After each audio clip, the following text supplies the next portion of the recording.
जहां राज्य के हरिद्वार जिले को छोड़कर बाकी 7,477 ग्राम पंचायतों का कार्यकाल खत्म हो चुका है, जिसके बाद ग्राम पंचायतों में प्रशासक नियुक्त कर दिए जाएंगे। साथ ही ग्राम पंचायतों में सहायक विकास अधिकारी को ग्राम पंचायतों का प्रशासक बनाया जाएगा, जबकि क्षेत्र पंचायतों में 29 नवंबर से प्रशासक नियुक्ति की जाएंगी। साथ ही शासन ने इस संबंध में आदेश जारी कर दिए हैं, जिसको लेकर राजनीति भी होने लगी है। कांग्रेस के प्रदेश अध्यक्ष करण महारा ने इस दौरान बताया कि कांग्रेस पहले से ही बात कह रही थी, अपेक्षा कर रही थी। भाजपा सरकार निकाय और पंचायत चुनाव को एक साथ कराने की साजिश रच रही है। दूसरी ओर बीजेपी के प्रदेश प्रवक्ता विपिन कैंथोला ने कहा कि कांग्रेस पार्टी के चुनाव को लेकर अपनी कोई तैयारी नहीं रहती है, इसलिए वे अंतरियाल बयानबाजी करते रहते हैं।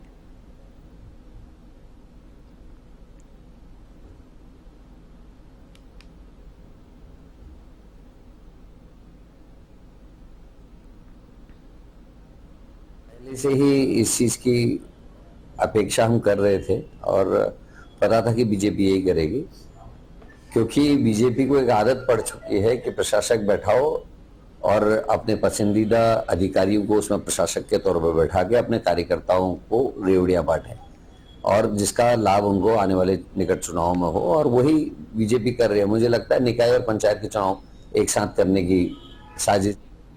वन अधिनियम को लेकर लैंसडॉन से भाजपा विधायक एक बार फिर मुखर हो गए हैं। विधायक दिलीप रावत ने कहा कि प्रदेश सरकार यदि वन अधिनियम में संशोधन के लिए एक दिन का विशेष सत्र नहीं बुलाती है तो वे बाध्य होकर विधानसभा क्षेत्र में नहीं जाएंगे।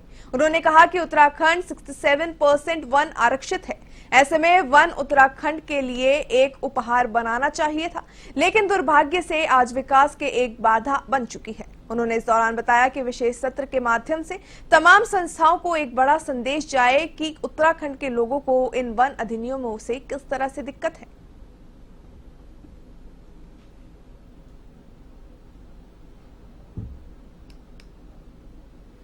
देखिए, वन अधिनियम पे मैं पहले भी कह रहा हूं और पहले भी कहते आया हूं कि वन अधिनियम जो हमारे लिए कभी गिफ्ट बनना चाहिए था, और पहाड़ में 67% जो है वन आच्छादित क्षेत्र है, और वो हमारे लिए एक उपहार बनना चाहता है कि हमने बहुत संरक्षण किया है पर्यावरण का, लेकिन दुर्भाग्य है कि आज वो हमारे लिए विकास में सबसे बड़ा बाधक है।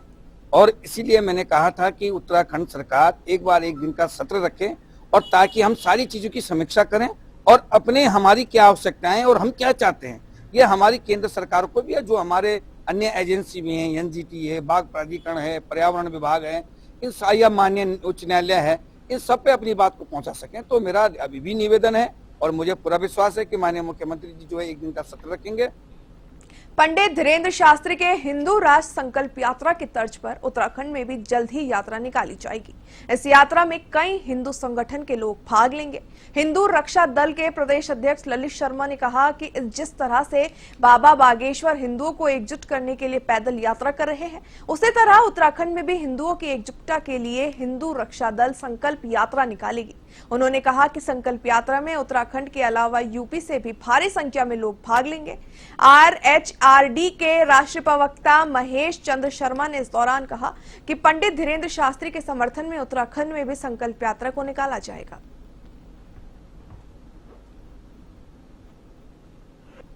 बागेश्वर बाबा धाम जी की आह्वान पर जो एक यात्रा निकाली जा रही है, उसमें सर्व हिंदू समाज शामिल रहेगा। भैरव सेना, राष्ट्रीय बजरंग दल या जो भी अन्य संगठन देहरादून में काम कर रहे हो, किसी भी संगठन, हम सबके पास एक विनती करने जाएंगे कि हर हिंदू इस यात्रा में शामिल हो, ना किसी जातिवाद की। 10 तारीख से पहले ये यात्रा हमारी शुरू होनी है। इसमें उत्तर प्रदेश से भी भारी संख्या में, हमारी अभी बात चल रही है नरसिंहगंज महाराज जी से भी, वो भी आ सकते हैं। भारी संख्या में इसमें उत्तर प्रदेश से भी लोग आने का आश्वासन है हमें। और इस यात्रा को सफल बनाने के लिए हम हिंदू राष्ट्र संकल्प यात्रा के लिए जो भी हमसे बन पड़ेगा वो हम करेंगे। हमारी संस्था का ध्येय सिर्फ इतना है कि पंडित धीरेन्द्र शास्त्री के सहयोग में हम भी अपनी यात्रा निकालेंगे 10 तारीख से पहले, जिसका ज्ञापन विधिवत डीएम को दिया जाएगा और की परमिशन के साथ में शालीनता और कहना चाहिए शांति के साथ। केंद्रीय गृह मंत्री अमित शाह 28 नवंबर को मसूरी स्थित लाल बहादुर शास्त्री प्रशासनिक अकेडमी में जाएंगे। गृह मंत्री के इस दौरे को लेकर सरकार प्रशासन तैयारी में जुट चुकी है। शासन स्तर पर गृह मंत्री के इस दौरे को लेकर अहम बैठकों का दौर जारी है, जिसमें सुरक्षा जैसे महत्वपूर्ण विषयों पर चर्चा की जा सकेगी। गृह मंत्री के स्वागत के लिए भाजपा के नेता भी तैयारी में जुट चुके हैं।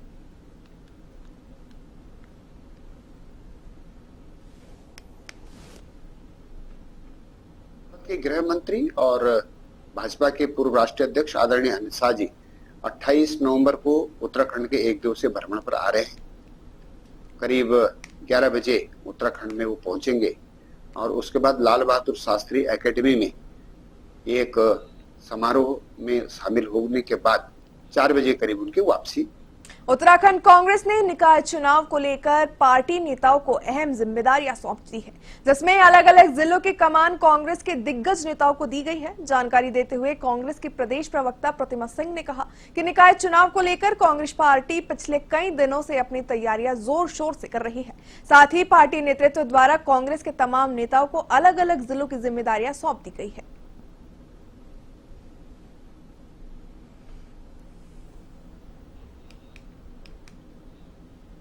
काशीपुर में प्रदेश में लगातार बढ़ रही दुर्घटनाओं का ग्राफ चिंता का विषय बनता जा रहा है। अधिकतर दुर्घटनाएं शराब पीकर वाहन चलाने के समय हो रही है। काशीपुर स्टेडियम चौराहे पर आरटीओ जितेंद्र, सीपीओ प्रभारी जसवंत सिंह और यातायात पुलिस प्रभारी यशवंत पाल ने चेकिंग अभियान चलाया। परिवहन अधिकारी, यातायात पुलिस, सीपीओ पुलिस अपनी टीम के साथ सड़कों पर चेकिंग करते नजर आए। स्टेडियम चौराहे से गुजरने वाले वाहनों को रोककर शराब पीकर वाहन चला रहे लोगों को रोककर उन पर कार्रवाई की गई। सीपीयू प्रभारी जसवंत सिंह ने इस दौरान बताया कि ये अभियान लगातार समय समय पर जारी रहेगा।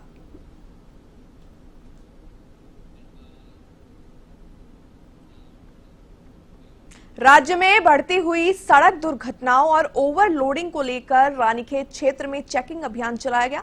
संयुक्त मजिस्ट्रेट राहुल आनंद के नेतृत्व में पुलिस प्रशासन और आरटीओ की टीम ने इस अभियान को चलाया। वाहनों का चालान किया गया और साथ ही वाहन चालकों और वाहन मालिकों को ओवरलोडिंग को लेकर सख्त हिदायत दी। पुलिस प्रशासन की ओर से टैक्सी, ट्रक और कैमो की बसों को रोककर संघन चेकिंग अभियान चलाया गया। इस दौरान आरटीओ निर्मल आर्य ने वाहन चालकों के ड्राइविंग लाइसेंस सहित अन्य दस्तावेज चेक किए। उन्होंने वाहनों में ओवर सवारियों को भी चेक किया। संयुक्त मजिस्ट्रेट राहुल आनंद ने इस दौरान बताया कि बढ़ती हुई सड़क दुर्घटनाओं को लेकर संयुक्त चेकिंग अभियान चलाया जा रहा है। उन्होंने कहा कि सप्ताह में एक बार ये संयुक्त अभियान चलाया जाएगा। प्रशासन, एआरटीओ तथा पुलिस विभाग जो है, हम तीनों की जॉइंट जो है चेकिंग की जा रही थी, क्योंकि जो हमारा टारगेट है कि कोई भी दुर्घटना जो है नहीं हो हमारे क्षेत्रों में। तो इस कारण जो है हमने ओवरलोडिंग तथा बाकी भी डीएल की जो प्रक्रिया होती है, ड्राइविंग लाइसेंस, गाड़ी की फिटनेस, इन सभी चीज़ों को लेके जो है चलाया गया था आज। तो उसमें कई लोग जो है कई अनियमितताएं पाई गई। एक गाड़ी को सीज भी किया गया तथा करीब लगभग जो है 20 लोगों के चालान भी किए गए, जिनमें जो है अनियमितताएं पाई गई। ये प्रक्रिया प्रत्येक हफ्ता जो है हम लोग इसको बिल्कुल ही निरंतर चलाए रखेंगे, जब तक कि हम चाहते हैं कि लोग सुरक्षित रहें और सभी नियमों का पालन करें। तो ये बिल्कुल ही रेगुलर रूप से होगी और प्रत्येक सप्ताह तो एक बार तो जरूर ही जो है कि ये तीनों विभाग के द्वारा। Mussoorie municipal post graduate college में कुछ असामाजिक तत्वों द्वारा कॉलेज के प्राचार्यों और वरिष्ठ शिक्षकों के खिलाफ सोशल मीडिया पर अभद्र टिप्पणी करने का एक मामला सामने आया है, जिससे कॉलेज प्रबंधन में काफी आक्रोश दिख रहा है। कॉलेज और शिक्षकों के खिलाफ की गई अभद्र टिप्पणी को लेकर आईटी सेल मसूरी कोतवाली और स्थानीय प्रशासन से शिकायत दर्ज कराई गई है। इनमें असामाजिक तत्वों के खिलाफ कार्रवाई की भी मांग उठाई गई।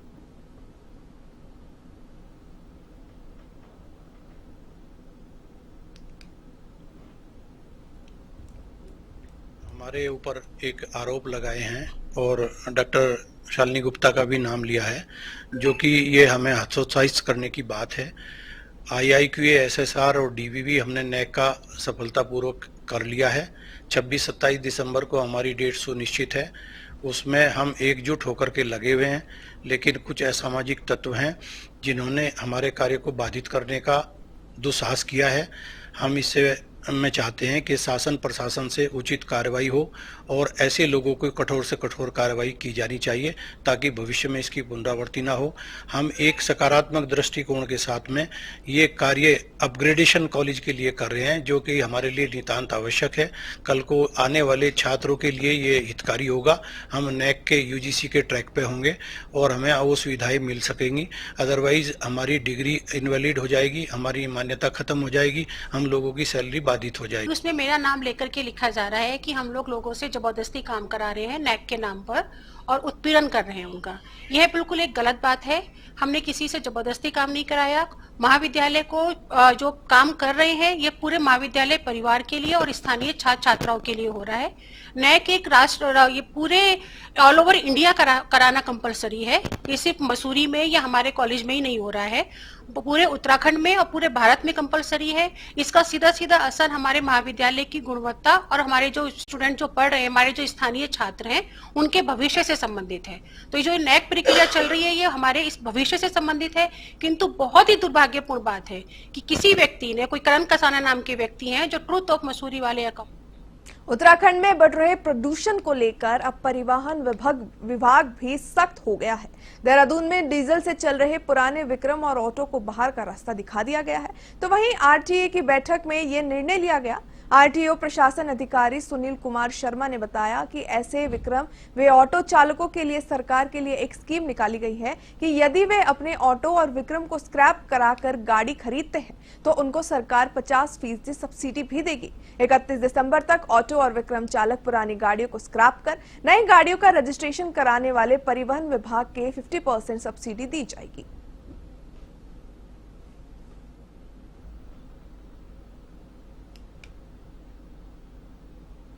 ज़्यादा से ज़्यादा बढ़ाने के लिए, जिससे कि प्राइवेट वाहनों का ये संचालन को एक नियंत्रित किया जा सके, उसके लिए हम लोगों ने परमिट ओपन किए हुए हैं।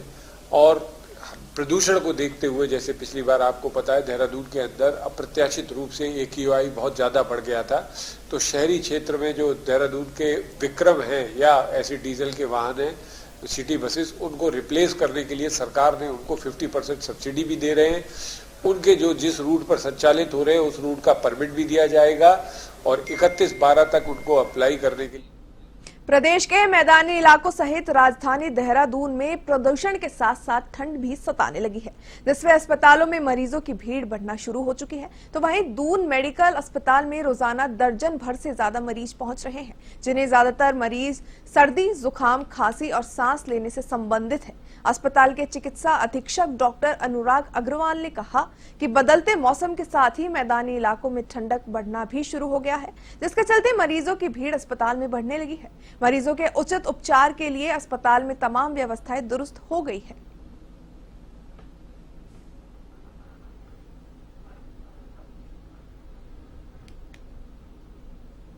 या एक बदन दर्द की शिकायत, क्योंकि पॉल्यूशन बहुत ज़्यादा था और दूसरा ठंड धीरे धीरे आप देख रहे हैं तो बढ़ती जा रही है।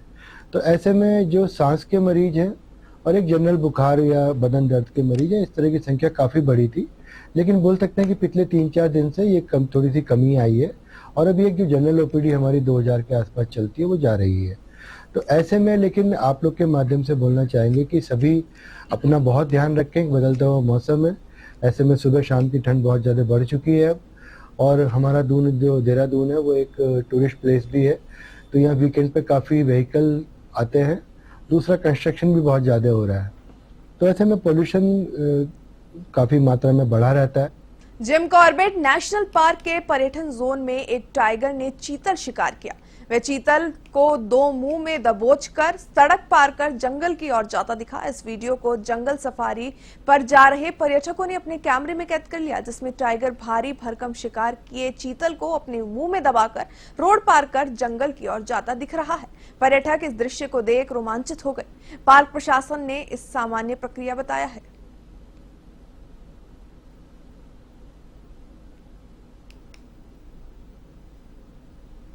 देखिए, जो कॉर्बेट टाइगर रिजर्व के से ढेला और झिन्ना की तरफ को रोड जाती है, PWD रोड, उसमें देखा गया है एक टाइगर को किल करके ले जाते हुए।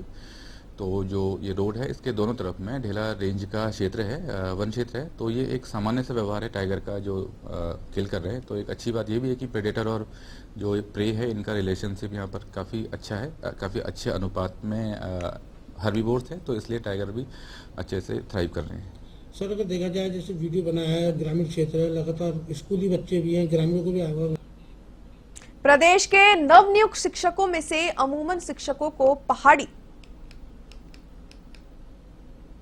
क्षेत्रों में जाने की दिलचस्पी देखने को नहीं मिल रही है, जिसकी वजह से वो काउंसलिंग के बाद कार्यभार ग्रहण नहीं कर पा रहे हैं। इस बात पर उत्तराखंड की डीजी शिक्षा झरना कमठान ने कहा कि बेसिक शिक्षकों को 2906 पदों पर काउंसलिंग चल रही थी, जिनमें 4 स्तरों की काउंसलिंग होने के बाद 600 पद पर नियुक्तियां होनी बाकी है।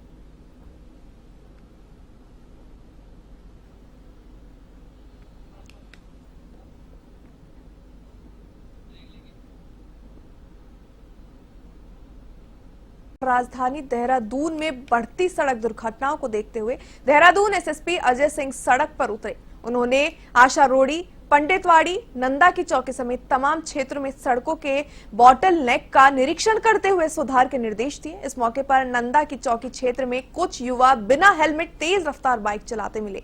एसएसपी ने यातायात नियमों के पालन की हिदायत देकर चालान कराए और दून दिल्ली एक्सप्रेसवे के समान पॉइंट आशा रोड़ी भी पहुंचे, जहां एक्सप्रेसवे से आने वाले वाहनों के दबाव का अवलोकन किया। इस तरह के सुझाव को दिया गया था जो टेकअप हुआ था और जो शहर में विभिन्न जो चौराहे हैं वहां पर भी लगाए जा रहे हैं। और साथ ही साथ ऐसे कुछ बॉटलनेक्स भी बताए गए थे जहां पर एक्सीडेंट होने की संभावनाएं ज्यादा है, उसके लिए भी निवारण के लिए संबंधित विभाग को निर्देश दिया गया। खासकर आपने देखा होगा आशा रोड़ी पर भी एक एक्सीडेंट हुआ था बॉर्डर पर, तो वहाँ के जो रोड अलाइनमेंट है उसको लेकर भी और साथ ही साथ वहाँ पर प्रकाश व्यवस्था भी हो जाए और रिफ्लेक्टर्स लग जाए, तो रिफ्लेक्टर्स वगैरह लग जाए, प्रकाश व्यवस्था भी वहाँ पर सुचारू रूप से उसमें व्यवस्था बनाई जा रही है। साथ ही साथ 1-2 और प्रपोजल है नंदा की चौकी और जहाँ पर ज्यादा एक्सीडेंट होने की संभावना है, स्टूडेंट्स काफी मात्रा में रहते हैं, यहाँ प्रेमनगर साइड में भी है, वहाँ भी विजिट किया गया और जो भी चीजें हमें लग रहा है कि जरूरी है जो संबंधित विभाग से कोऑर्डिनेशन के बाद करने से कुछ बेहतर हो सकता है, तो उस पर भी हम संबंधित विभाग को बता रहे हैं और ऑन साइट विजिट के बाद उनको नोट भी करा रहे हैं। साथ ही साथ ओवर स्पीडिंग और राजधानी देहरादून के पलटन बाजार में शादी की पगड़ी बांधने को लेकर दुकानदार और खरीदार के बीच आपसी विवाद काफी गहरा गया। वहीं आपको बता दें कि यह विवाद पगड़ी खरीदने के मोल भाव को लेकर हुआ। देहरादून एसएसपी अजय सिंह ने इस दौरान बताया कि कल विवाद के बाद स्थिति गंभीर हो गई थी, लेकिन मौके पर पुलिस ने स्थिति को नियंत्रण में ले लिया।